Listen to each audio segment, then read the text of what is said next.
If I were to sit down and make a list of my favorite things about life, certainly near the top of the list would be meeting other people, and in particular, meeting people that are different from myself.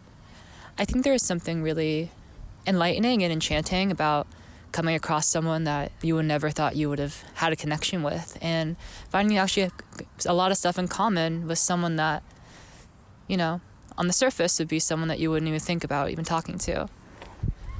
Really getting to know that person, particularly after, weeks turn into months, is something very, I think, really fun, and something I enjoy doing a lot. I think in our lives, a lot of what we focus on is meeting other people and seeing what they can give to us. In particular, I feel like a lot of what is emphasized is the idea of meeting other people in the way of finding a partner, right? And I do think that's something we should think more about, is meeting ourselves, which with as much intentionality as we would meet other people. A lot of people, I would say, don't know themselves very well, and I'm not going to act like I'm really above that, because I don't think anyone truly knows themselves very well at all, right? I look back years, maybe even a year, months even, where I am like, did I even know myself that much at all? But in those moments, I feel like I did know myself well, and I feel like to a degree, people do know who they are in terms of like their name. Like, my name's Alexa. I'm also known as Gray Cat and a lot of things. But also like things that they like their hobbies and their favorite things. Even that might be a bit for some people. And at times in my life, even myself, it's like, do I even know what I like in terms of hobbies and things you enjoy in the world?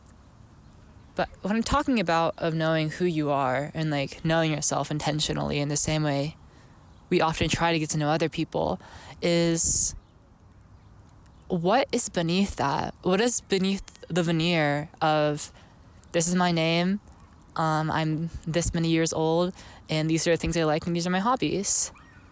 That level of intentionality, I think getting below that in terms of who you actually are, the essence of your soul, is important. We really romanticize the idea of getting to know the essence of someone else's soul. I don't think, at least in my life, I would say, I have spent enough time trying to get down to the essence of my own soul. There's a lot of things that come with that are very unpleasant. You have to awaken yourself through so many of your past experiences and truly go through the dirty work of cleansing the dirt off of your soul, I would say. It can be really quite difficult, and to get your hands dirty like that is not an admirable task, I would say. I would argue perhaps it is the work of a lifetime to, there's a plane going by, get to know yourself, get to know the inner parts of yourself that other people never tried to know, or when you were a child, you were never asked to be known. Like, for example, like if you had a childhood like mine where a lot of your own internal workings were dismissed for the idea of being more so a presentation for your parents to show you off to other people, like more so being an object rather than a person, that leads to a lot of stunting, and it does lead to a lot of being unsure of who you actually are, and by extension, like what you should do. And I think another part of knowing who you are is, it is not just important in the abstract way of, okay, I know who I am, that's great, right? But also, I would say it's even more important towards guiding you to who you need to be and who you actually want to be. I would say having a relationship with yourself, an intentional relationship with yourself in a way where you try to get to know yourself every day, even on the days where you feel like you don't like yourself very much. It acts as a dowsing rod towards pointing you to the things you want to do. Filming this video is a great example. I've never done anything like this. I really wanted to for a very long time to film a video like this. And I've been really anxious about the idea of doing it. And it's about knowing yourself to a degree of like, what is it that makes you feel so anxious about it? And I'm honestly still not sure.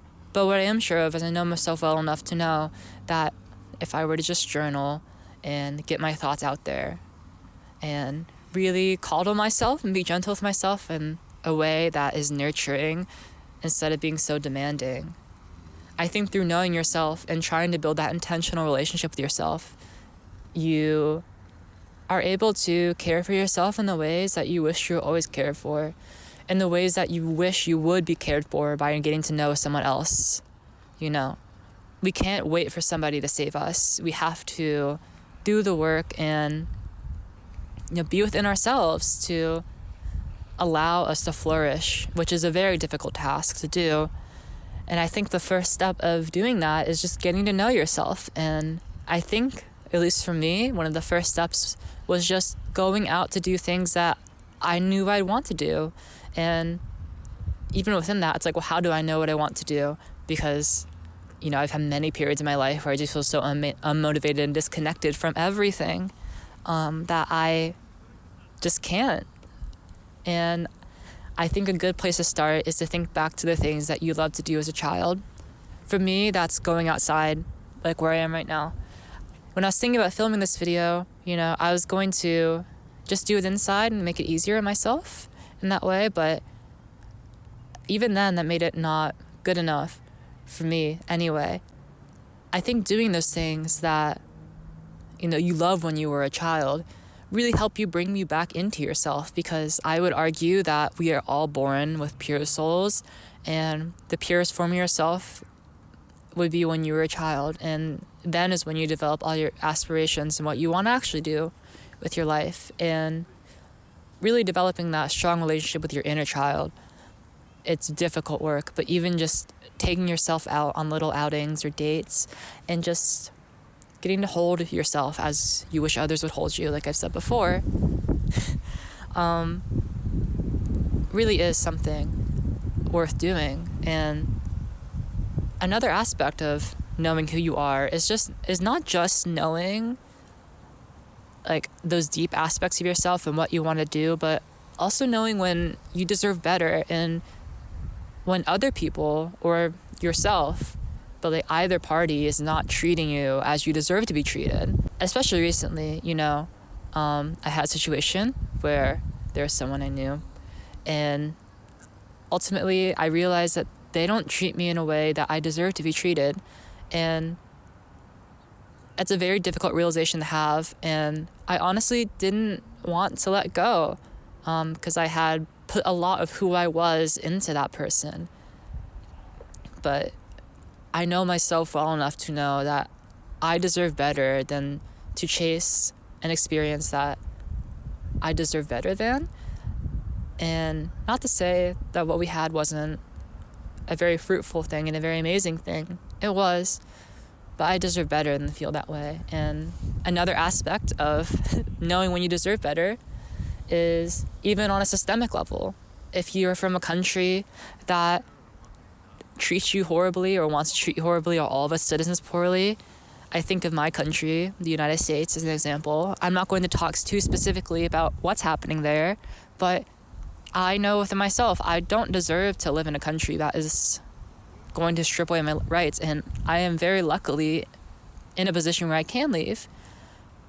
And so I'm doing so, even though it's very painful to do. The hardest thing I've ever done. And right now I'm filming this not in the country. I've already left. But even though it's very difficult and it's also very uncomfortable to do, I know I deserve better than to put myself in a position where I would be contributing to that kind of regime.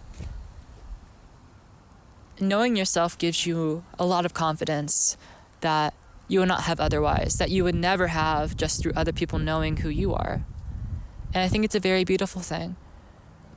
If I could leave the potential viewer of this video, if there are any, right, with just a message to take with them, is that your relationship with yourself is perhaps the most important aspect of your life.